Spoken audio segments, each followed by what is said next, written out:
साधु की भिक्षा। शिक्षाप्रद कहानी। एक साधु एक गांव में हर रोज भिक्षा मांगने जाता था। जिस घर में भी जाता कोई आटा, दाल या चावल कुछ भी दे देता और वह अपना इस तरह पेट भर लेता था। उसी गांव में एक व्यक्ति उसको हर रोज भिक्षा मांगने पर गोबर डाल देता और यह कहकर डांट देता कि भगवान ने हाथ पैर दे रखे हैं, कुछ काम करके खा ले। वह साधु चुपचाप गोबर लेकर आ जाता और एक तरफ ढेर लगा देता। ऐसे करते करते उस गोबर बहुत बड़ा ढेर बन गया। साधु भी हर रोज भिक्षा मांगने जाता, वह आदमी हर रोज ही उसको गोबर डाल देता और गांव के लोग खाना देते। ऐसे करते करते दोनों का समय बीत गया और जब दोनों अपनी जीवन यात्रा पूरी कर भगवान के घर पहुंचे तो गोबर डालने वाले इंसान को खाने में भगवान के घर गोबर मिला। तो उसने कहा, भगवान से कहा, हे प्रभु, मैं गोबर कैसे खा सकता हूँ? भगवान ने कहा कि जब साधु तेरे घर भिक्षा मांगने जाता था, जिसका कोई और भिक्षा मांगने के सिवाय कोई चारा नहीं था, तो आप उसको भिक्षा में गोबर देते थे। वही गोबर का ढेर अब इतना बड़ा हो गया कि आपके खाने के हिस्से में अब गोबर भी आएगा। तो उस व्यक्ति ने भगवान के पैर पकड़ लिए और कहने लगा, भगवान, मैं गोबर नहीं खा सकता, कृपया इस समस्या का कोई समाधान बताओ। भगवान ने कहा, कर्मों का फल अवश्य ही भोगना पड़ता है। अब वो इंसान प्रभु के आगे रोए और गिड़गिड़ाए, कृपया करके इस समस्या कोई समाधान हो तो बताओ।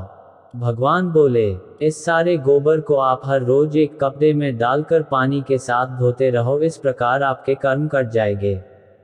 ऐसे करते करते उसको गोबर को धोने में कम से कम 1 साल लगा और सबसे लास्ट में गोबर का जो आखिरी अशभूस और घास के कुछ हिस्सा कपड़े के ऊपर रह गया। तो भगवान बोले, अब आपको ये हिस्सा तो खाना ही पड़ेगा। वह इंसान फिर रोए और कहे कि इसको कैसे खाऊं?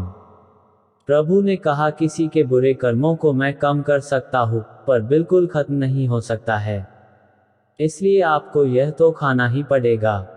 भगवान ने उसे समझाया कि आप गोबर खाने से बच गए, अगर आप उसको ना धोते तो वह सारा गोबर आपको खाना पड़ता। कर्म फल का महत्व। इसी प्रकार जब हम जमीन में कोई फल का पौधा लगाते हैं तो उसको उगने में और बड़े होने में समय लगता है और फिर कई साल 2 साल बाद बड़ा होता है। फिर उस पर फल लगते हैं, क्योंकि किसी भी कर्म का फल एक दिन में नहीं मिलता, चाहे वह अच्छा हो या बुरा। यह अब आपके ऊपर निर्भर करता है कि आप कर्म कौन सा कर रहे हो। फल मिलने में समय जरूर लगेगा, पर मिलेगा जरूर। यही समय और परमात्मा का नियम है कि हमारे द्वारा किए गए हर कर्म का सुख और दुख हमारे कर्मों के ऊपर ही निर्भर करता है। हमें सुख और दुख अपने द्वारा किए गए कर्म का हिसाब किताब चुकता कर रहे हैं। कर्मों का फल हमें अवश्य ही भुगतना ही पड़ेगा, इसलिए जब हम किसी को दान देते हैं तो सोच समझकर कर दे, क्योंकि एक दिन हमें वह डबल होकर मिलेगा। इसी प्रकार हर काम करते समय भी ध्यान रहे थे कि हम कौन सा काम सही कर रहे हैं, कौन सा गलत हो रहा है।